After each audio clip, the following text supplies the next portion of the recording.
Welcome to qnawire. Hi.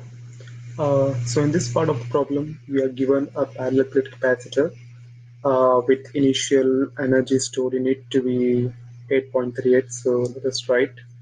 Let's say U1 is the initial energy stored in the capacitor, which is given to be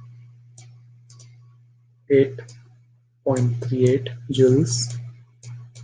So this is the initial energy stored in the parallel plate capacitor. The initial separation between the parallel plates is given to be 2.3 millimeters.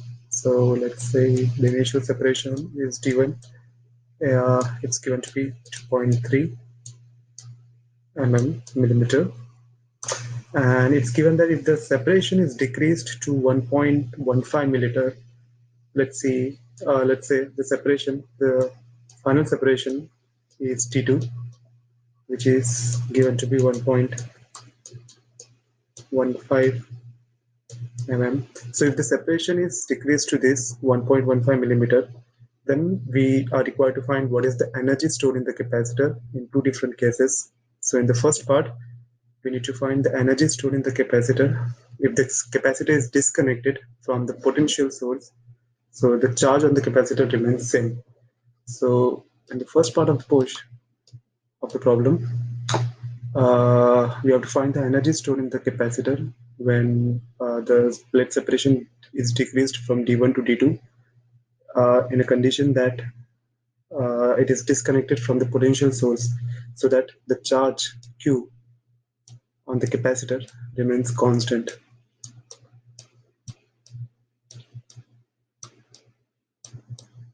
Charge Q remains constant in the first part of the problem. So we know that sorry about that. We know that the energy stored in the capacitor is given by energy U equals Q square by 2C. And for parallel plate capacitor, the capacitance C is given by, so since we have vacuum in between the plates, so it's epsilon naught times A over the plate separation D, epsilon naught A over D. So this is the capacitance for parallel plate capacitor. So if I rearrange this and write epsilon naught A equals capacitance times the separation, we see that this term epsilon naught times A is constant for two different separation of the plates. So for two different conditions, when the plate separation is 2.3 mm and then it is decreased to 1.15 mm, the area of the plate remains constant and epsilon naught is a constant. So this part is constant. So because of that, we can write C times T equals constant. So this quantity is constant. So since this quantity is constant, we can very well write for two different conditions when for initial plate separation and the final plate separation. We can easily write C1 D1 equals C2 D2. So let's keep this condition, this derived condition in mind. So this is the first condition we have derived. Let's keep this in mind and let's proceed. So we have derived that C1 D1 equals C2 D2 very well.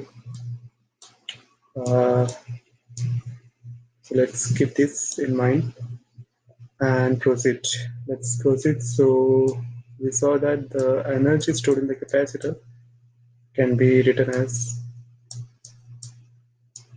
Q square by 2C.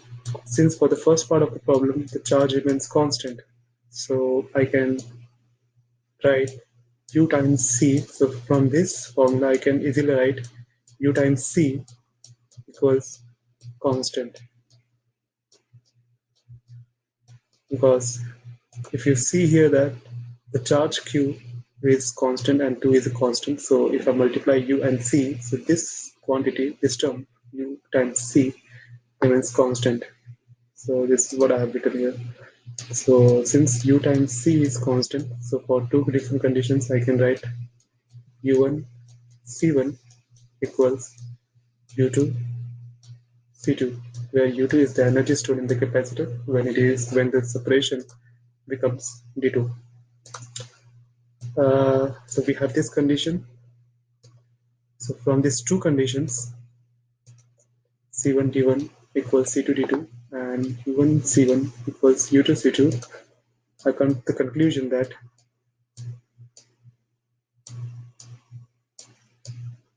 the energy stored in the capacitor when the separation becomes T2, which is 1.15 millimeter, can be written as U2 equals, on this part, uh, you can easily write, so U2 equals U1 C1 divided by C2. And from the previous condition,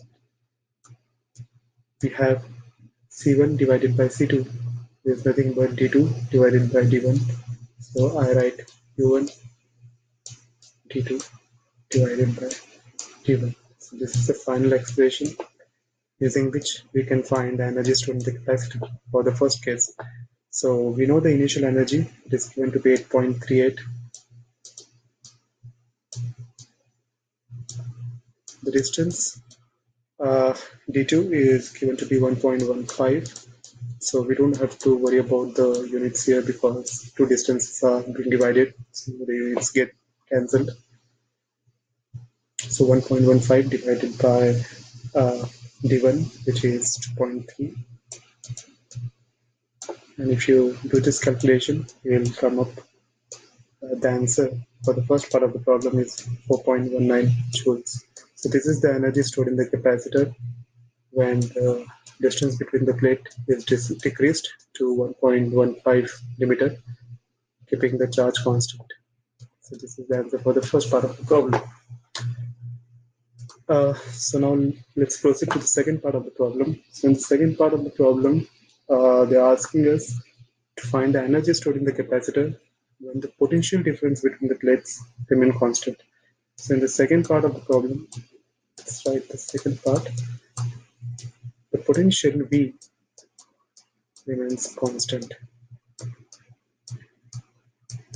So in terms of potential, we know the energy stored in the capacitor can be written as V equals half C V square.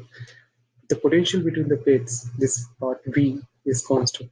So since V is constant, I can easily write U divided by C equals constant.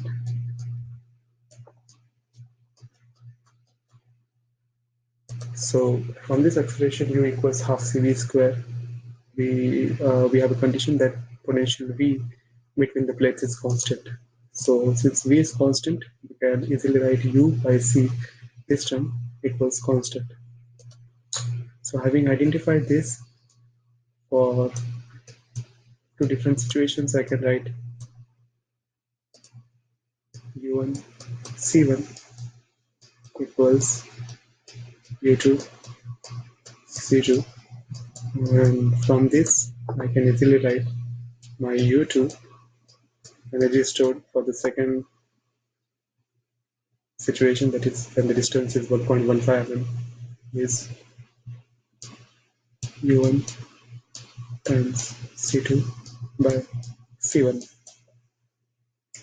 And from this condition, we know that C2 divided by C1 is D1 divided by D2.